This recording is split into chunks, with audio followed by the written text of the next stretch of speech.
அப்போ அவங்க அப்பா சொன்னாராம், போடா பைத்தியக்காரா, இவளை வச்சுக்க முடியாதுன்றதுனால 22 வயசானவொன்னே ஏதாவது மாப்பிளம் தான் சொல்லுங்கள், மாப்பிளம் தான் சொல்லுங்கன்னு ஊர் ஃபுல்லாக சொல்லி வச்சேன். எல்லார்கிட்டையும் சொல்லி வச்சேன் இவளை வச்சுக்க முடியாதுன்னு. நீ தான் வந்து வாலண்டியராக மாட்டின, அவளெல்லாம் வச்சுக்க முடியாது, மரியாதை கூட்டிகிட்டு போயிடுன்ட்டார். போகும்போது திருப்பி கூப்பிட்டாரா, மாப்பிள்ளைங்க வாங்கன்னார். என்ன மாமா, இந்த கையை பிடிச்சி கொடுக்கும்போது நான் அழுதுனே ஞாபகம் இருக்கா? ஆமாம் மாமா, மக போதுன்னு அழுதிங்க. சீச்சே, அதுக்கு அழுவில், இன்னிலேருந்து நான் தப்பிச்சிட்டேன், நீ மாட்டிக்கிட்டேன்னு உனக்காக தாண்டா அழுதேன்னார. எதுக்கு சொல்கிறேன், அவரே 22 வயசுக்கு மேலே வச்சுக்க மாட்டேன்னு யார்ட்டையாவது பிடிச்சி கொடுத்துட்டாரு. அந்த ஆள் சாவர வரைக்கும் வச்சுக்கிறான் பாவம். பெட்டியில் அனுப்புகிற வரைக்கும் ஏதோ ஒன்று பண்ணி அனுப்புகிறான். அவனால் முடிஞ்சதை வாங்கி கொடுக்குறான். எப்போ பாரு, எங்கள் அப்பா எங்களை ராணி மாதிரி வச்சுருந்தார். எந்த நாட்டுக்கு ராணியாக இருந்தீங்க? நல்லா வச்சுருந்தார், இல்லைன்னு சொல்லலை.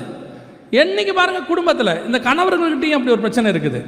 அந்த அம்மா ஏதோ யூடியூப்பை பார்த்து ஏதோ ஒன்று சமைக்குது, கொண்டு வந்து வச்ச உடனே அவனுக்கு சொல்ல தெரியாத ஒரு வார்த்தை, சொல்லக்கூடாத வார்த்தை. கற்றுக்கோங்க பிரதர்ஸ், எங்கள் அம்மா வைக்கிற மாதிரி இல்லை. ஏன் அந்த வார்த்தையை நான்லாம் சொல்லி மாட்டிக்கிட்டு இருக்கிறேன். நான் உங்களுக்கு சொல்கிறேன், கேள்வி அனுபவத்தில் சொல்கிறேன். அது வைக்கிற ரசம் விஷம் மாதிரி தான் இருக்கும். ஆனாலும் உங்கள் அம்மா அது நல்லா இருக்குன்னு சொல்லாதீங்க. அந்த அம்மாவுக்கு செம்ம டென்ஷன் ஆகுது. அதுவும் பாவம், ஏதோ அதால் கஷ்டப்பட்டு என்ன பண்ணுது, ஏதோ ஒன்று யூடியூப்பை பார்த்து, அது ஒரு கொடுமை. அந்த யூடியூப்பை பார்த்து ஒன்று செய்கிறதுன்னு ஒன்று இருக்குல்ல, அவன் செஞ்சுட்டு யூடியூப்காரன் உம்முன்றான். இந்த அம்மா நம்பிடுது அதை, ஓ போல அப்படின்னு. நம்ம இங்கே நம்ம அதுவும் அந்த அம்மாட்ட ஒரு நல்ல குணம், செஞ்சுட்டு ஃபஸ்ட்டு நமக்காக வெயிட் பண்ணும். அவங்க சாப்பிட மாட்டாங்க, பார்த்துருக்கீங்களா? நீங்கள் வரட்டும் தான் வெயிட் பண்ண. எதுக்கு? முதல்ல லேபில் எலிக்கு தான் கொடுப்பாங்க.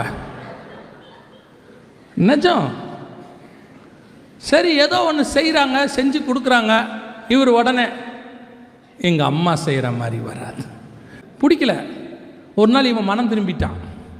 மனம் திரும்பிட்டு இன்றைக்கி என்ன சொல்ல போகிறோம், நம்ம அது எப்படி செஞ்சாலும் என்ன சொல்லிடுவோம், நல்லா இருக்குன்னு சொல்லிடுவோம்.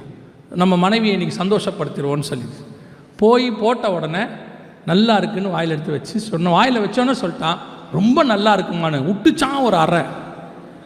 ஏமா அடிக்கிறேன்னு கேட்டானா. பக்கத்து வீட்டுக்காரம்மாக்கிட்ட இருந்து குழம்பு வாங்கி வச்சேன், இத்தனை நாள் நல்லா இல்லைன்னு சொல்லிட்டு இன்றைக்கி நீ என்ன சொல்கிற? நம்ம வேணால் அப்படி தான் மாட்டோம்.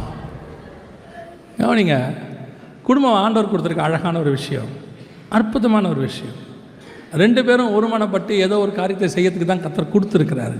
எல்லாமே சரியாக இருக்குன்னு சொல்ல முடியாது. You must adjust. எல்லாம்